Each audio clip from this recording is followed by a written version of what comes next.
One of the most common asks that I tend to see for Power Automate is, can we move a document from one place to another based on an expiry date? And the perfect answer is yes, we can. And that's exactly what we're going to go through in this video.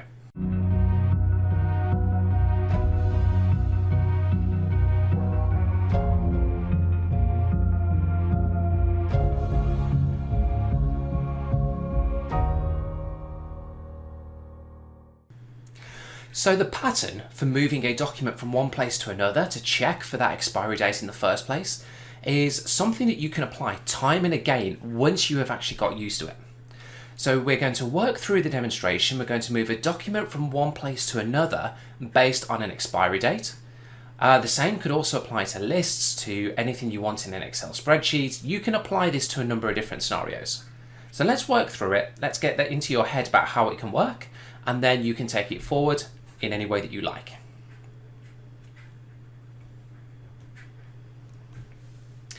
So first of all, within SharePoint, I have two libraries. I'm going to keep this nice and simple. I have a source library, which is where my documents are stored, and I have an expiry date there for them. I have an expiry date that's quite a way in the past. I have an expiry date that's in the future. So what we are going to do is create an automation or a cloud flow to take it from the source to the archive, but only if we are outside of our chosen archiving period. And today I'm going to use 28 days in the past in order for this to work. So I'm going to go and create myself a cloud flow to start with. But how do I generally start this? Well, I want to check on a daily basis whether I have any documents that I want to move. So I will use the recurrence trigger in order to go and start to check this.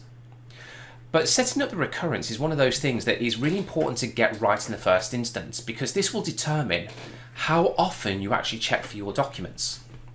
So if I'm just checking for a daily update, then I could probably just run it once a day.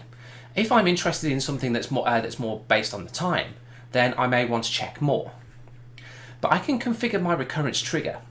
So by default, when I create my recurrence, it's based on a 1 minute frequency.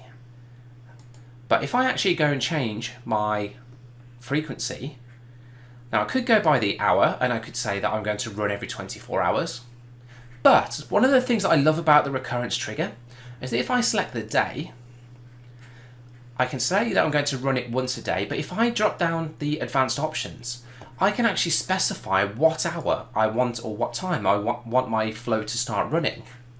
So for example, if I want to start running this at 8 o'clock every single day, I can select 8 from my hour drop down. I don't necessarily need to put anything at these minutes, but I could put the 0 in there. So at 8 o'clock every single day, this flow is going to run and it's going to check to see if I need to go and archive anything. So let's start building through the logic. If I go and add a new step, what's the first thing I need to do? I need to get the documents from my SharePoint library in the first place. So I'm going to do a get files, and I'm interested in the metadata that's associated with the document. So I'm going to use get files properties only. So it's not going to bring the actual file content itself, it's going to bring the associated metadata. So I'm going to go ahead and configure my flow. So I'm going to select my site, my source library, which I've called source. But if I run this right now, it's going to bring back as many documents as it possibly can. Now, that might be okay because I might want to do some more processing, but maybe I want to make this a little bit more efficient. So I'm going to use a query filter or a filter query to actually go ahead and just bring down the number of results. So I'm only bringing back the documents that correspond to the criteria that I'm looking for, i.e. something that is older than 28 days or the expiry is older than 28 days. So the first thing that I need to do is with my filter query, and if you've not checked out my filter query video, Clear as Mud, feel free to check that out because that will give you some good insights into the way that filter queries work. But I need to go and first of all type in just in plain text, the internal name for the column that I'm interested in. And what I've got here is expiry date. And because I created this through the SharePoint modern interface, I know that my internal name for this is going to be expiry date without a space, because SharePoint now, when creating it through the modern experience, will strip out any spaces. So I'm going to say that I'm going to filter by my expiry date. But then I need to give it an operator. Now again, feel free to have a look at my other video about what these operators are. But generally, I want to be either equals, which is equal to, I want to be less than, LE, greater than, GT. So there are different things that I can put in there. So I'm going to say that I'm going to take any time that the expiry date is before whatever today is minus 28 days. So it's going to be less than or equal to, so LE. And then because SharePoint treats the date as a string, I need to put myself a couple of single quotes in because I'm going to give it a string. But a lot of the time, a lot of the confusion and a lot of the issues come from actually formatting this date in the correct way first of all. So what I effectively need to do is have my my date filtered in an ISO standard. So it's going to be the year, then a hyphen, then the month, and then the day. So that's what we need to try and figure out. We need to take our date from SharePoint, our expiry date. We need to take today's date. We need to transform it so that it's in this format. So how do we do that? If I remove that, because we can't hard code it, we need to use an expression.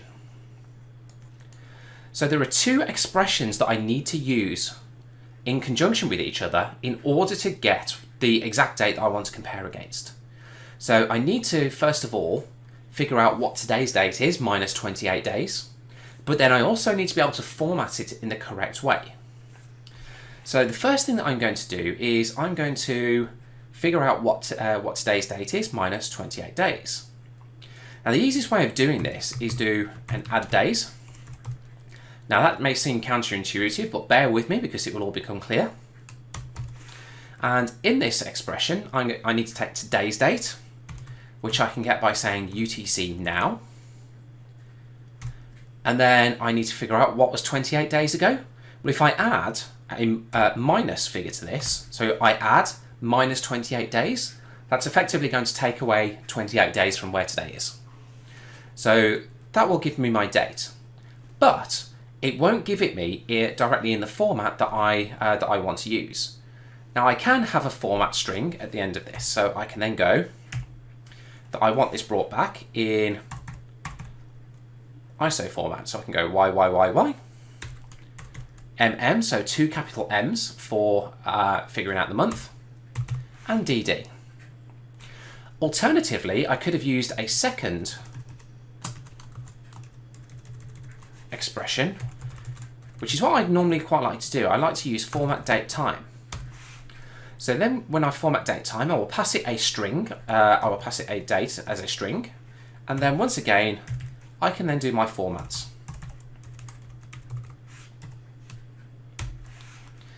Okay, so that will give me my formatted date, and it will format it in exactly what I want. Just be careful when you do your months. Your months should be uppercase M's. Lowercase m's refer to minutes. So quite often that's the mistake that I see. So let's go and press OK on that. So that will bring back a number of documents, or maybe no documents, but it will bring back a body of data based on my criteria. So I'm going to go ahead and create another step then, and I'm going to say I'm going to move the file. And so I'm just going to move my file and I'm going to configure it. So it goes to my archiving demo, the file to move. So it's asking me for a file identifier. Well, I can get that because I've got some information coming back from get files. So if I say bring in my identifier, you can see it's put it into a loop, which is absolutely fine because it could be that I bring back several files that all need to be moved. So I'm quite happy that that's put that into a loop for me. So I can say that in my move file, I can then configure my destination. and my destination is going to be in my archive library. And just in case there is another file there, I'm just going to tell it to move with a new name, so it'll append it with a number. So let's save that. So now I'm going to go and run it. Before I do that, what am I expecting? I'm expecting from my documents for valid document to stay exactly where it is, and my expired document to move across from my source to my archive. Let's go and run it. So I'm going to trigger this manually because I don't want to wait till 8 o'clock in the morning for this to run.